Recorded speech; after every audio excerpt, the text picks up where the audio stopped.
Zelda Fitzgerald was locked inside her room when the fire started. So were 8 other women. It was March 10, 1948, on the top floor of Highland Hospital in Asheville, North Carolina. The windows on her ward were chained shut. The patients had been sedated for the night. By morning, 9 women were dead. And 5 weeks later, the night supervisor of that building walked into police custody voluntarily and told investigators she couldn't say for certain that she hadn't set the fire herself. Most people know Zelda Fitzgerald as the flapper, the jazz-age wife, the beautiful unstable muse who married F. Scott Fitzgerald, the man who wrote The Great Gatsby. The ending she actually got was a locked door on a burning ward and a casualty list that printed her under her husband's name.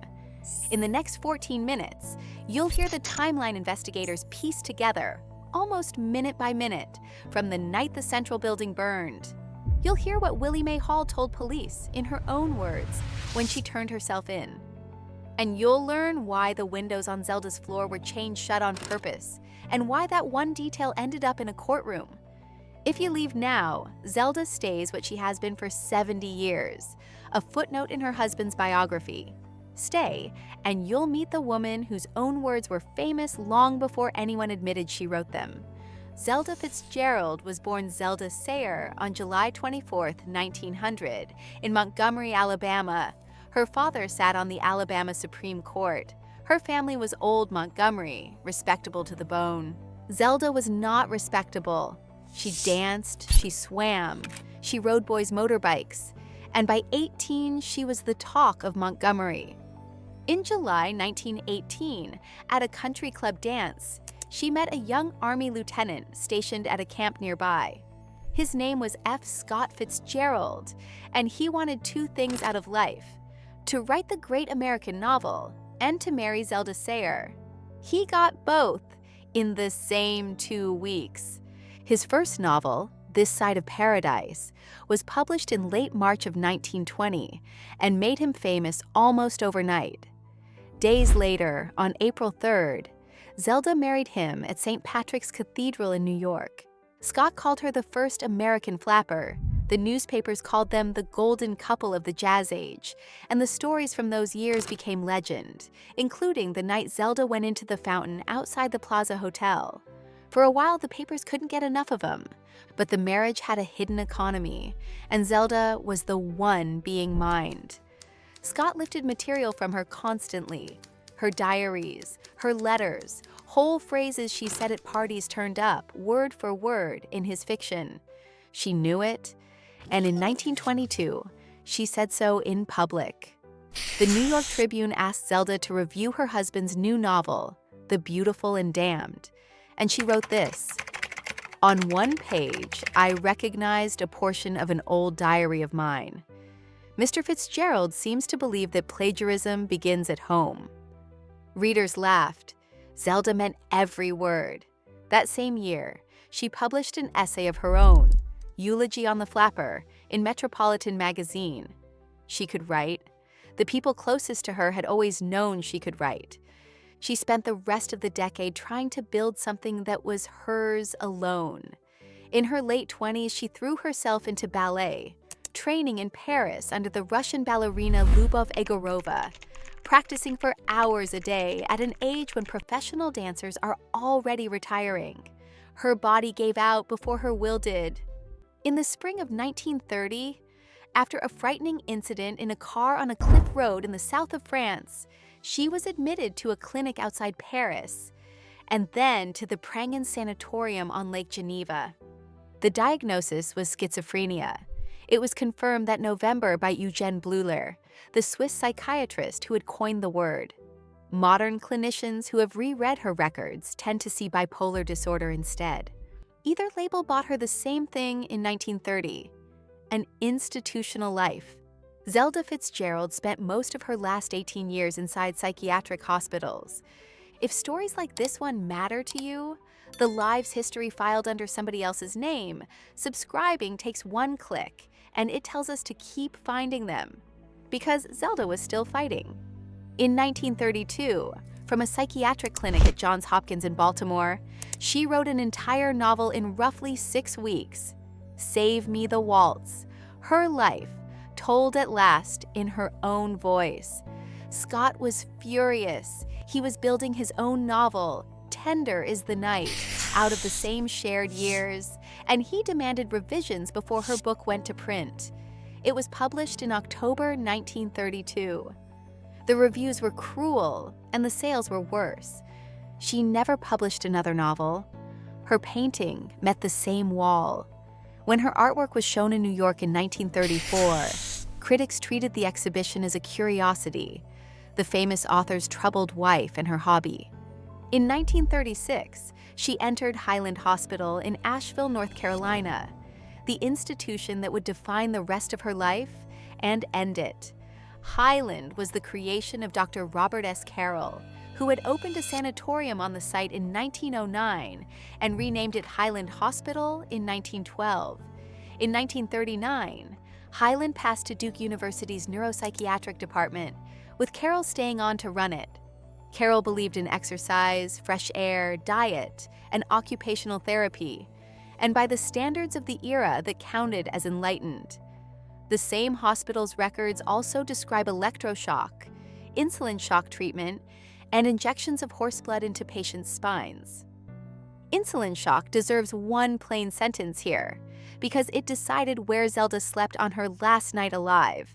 Doctors injected enough insulin to drop a patient into a coma, revived her with sugar, and repeated the process day after day, for weeks.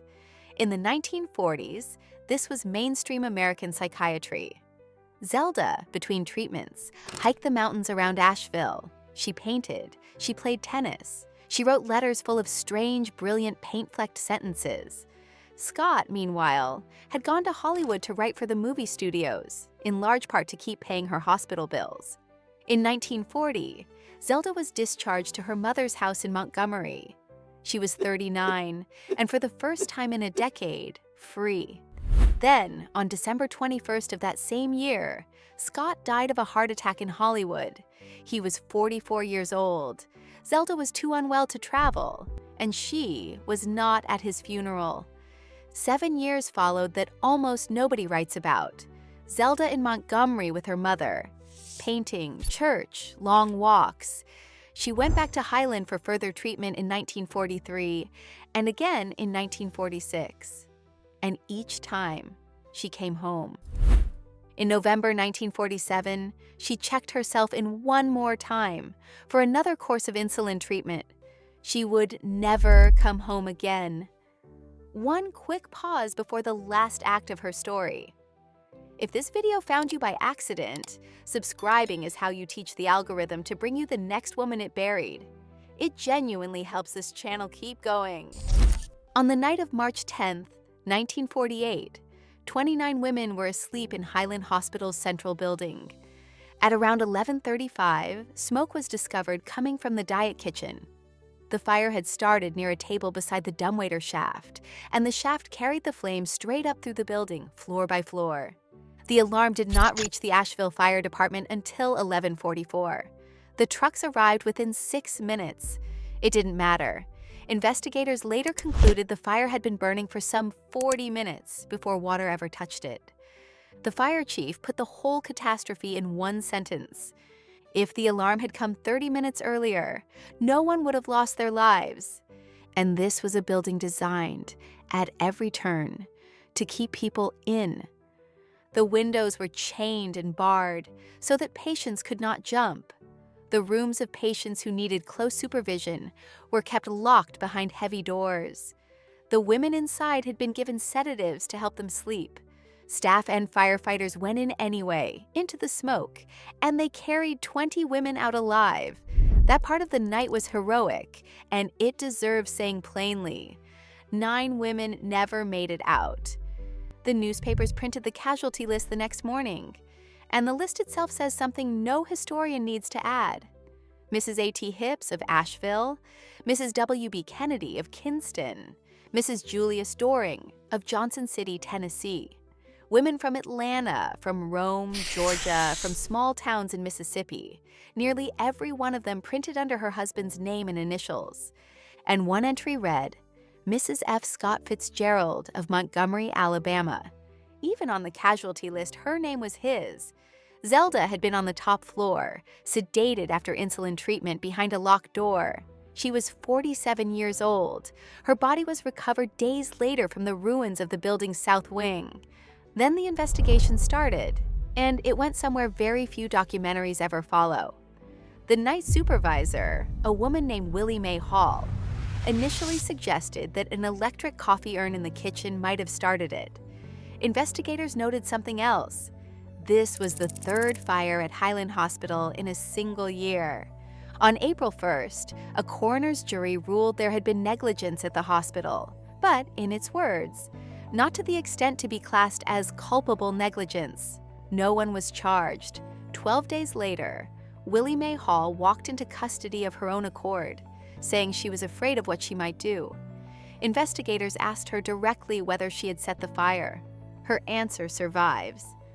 "I don't know, I really don't know. I don't believe I did, but I could have." The psychiatrist who examined her called her a hysterical woman, worn down by fatigue and worry, and ruled her out as an arsonist.